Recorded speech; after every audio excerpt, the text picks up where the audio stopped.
Hey there, how's it going?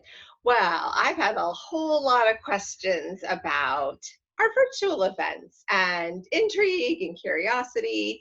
And also, a lot of people are just like waiting for everything in this wild and crazy world of ours to calm down before trying to even date. So I thought this would be a fun time to connect with you. I am Jacqueline Nichols, founder of Discover Love Matches, and I want you to know that your health, your well being, your sense of safety and communication is, of course, at the top level of my focus and concerns.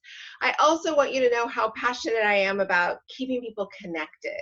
I know there's so many different views on how this crazy COVID virus is spreading, everybody's level of vulnerability, everybody's different comfort. So I want you to make sure that at any stage of your dating journey, you are voicing what you need, what you want, because everyone's going to be a little different. You might think at one moment you're just going on a walk with somebody, it's casual, and they've respected the COVID boundaries.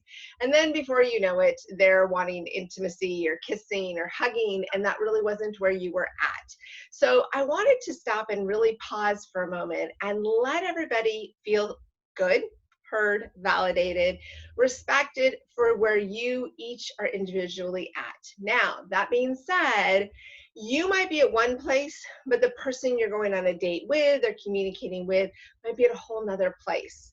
So I want you to kind of think more like you're going to do things to make the least comfortable person the most comfortable. So if you're totally casual with this whole COVID thing and you're totally fine eating in restaurants, but yet you meet somebody online or through our site, our events, and you're like, gosh, I really want to get together, but they're not comfortable. Understand that this is going to be a process for everybody. Everybody's going at their own pace. They're all in their own understanding. Everybody has different levels of concern. Some people are taking care of older parents. Some people are totally free and have a lot of flexibility. And then there's others that are having their own illnesses that they're worried will attract more of a weakened immune system reaction to the COVID. So we don't always know everybody's full story. And I want you to just keep being patient and compassionate, as I know many of you are. Now, I've had many requests just wondering, when are we going to start doing in-person events? And right now, we aren't going to do in-person events for the foreseeable near future.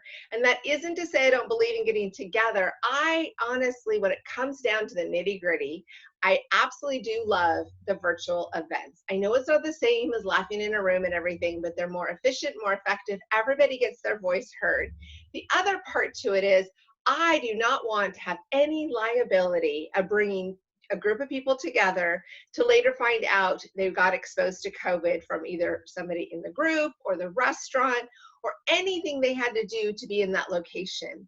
When I host virtual events, I have everybody in their own safe place, their home, their yard, at their friend's house if that's where they want, but they get to choose. I am not putting them in a situation that is exposing them to additional discomforts, chances of getting the virus, or any awkward situation. So I want you to know that as much as I miss giving hugs, I miss receiving hugs, I really miss our laughter, I miss our banter, I miss just catching up with everybody on a more individual basis.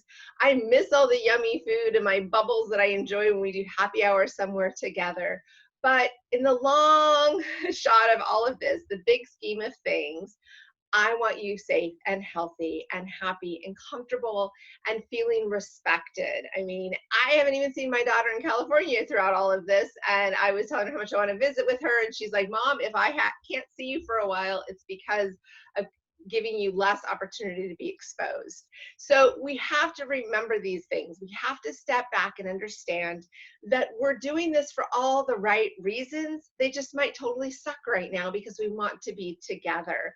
So I highly recommend that when you are a part of our group, you are signing up for our events. We have one free event a month, and then we have one paid event where you get access to the list of profiles for an entire week following. So you will be able to see who is the most active in our group.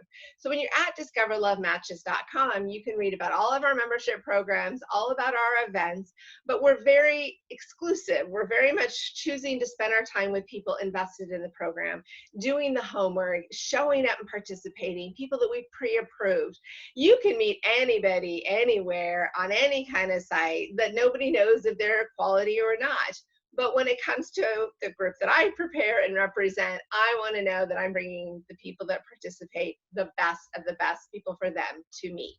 So this is really important, passionate part of my heart that has become even more so. Like I don't want to expose you to anything. I still want to bring you to the right people. So even with our virtual events that are getting everything started, the goal is to get you in the mindset that then you get to know somebody enough that you feel it's worth meeting them at the park, getting to know them in person. It cuts out all of those not so good first dates by having the virtual ones, and you're not exposing yourselves to anything. But then if the virtual date is a success, and that comes often after our virtual events, then you can decide if you're ready to take it to the next level and meet in person. This is really actually turning into some beautiful connections, quality matches, and it's just showing more authenticity. You got to work a little harder for it, but you're getting better people. So if you want to join in our events, you want to get to know our group, you obviously have to be a member, but you're going to have to just accept that we're not going to be meeting in person for a while. I might throw in a couple surprise events to my highest level clients where we'll do some in person, but that's not even going to happen for a while. Like it's going to be a long while. And I just want you to know that my focus is keeping everybody safe, continuing to make connections, and bringing you the best possible singles to discover. There you go. You got it now. So this is where we're at. Who knows where things are going to change, and I'll keep you updated. But I want you to make that little extra effort to continue making the communications happen. I am Jacqueline with Discover Love Matches, and we're going to keep this conversation going.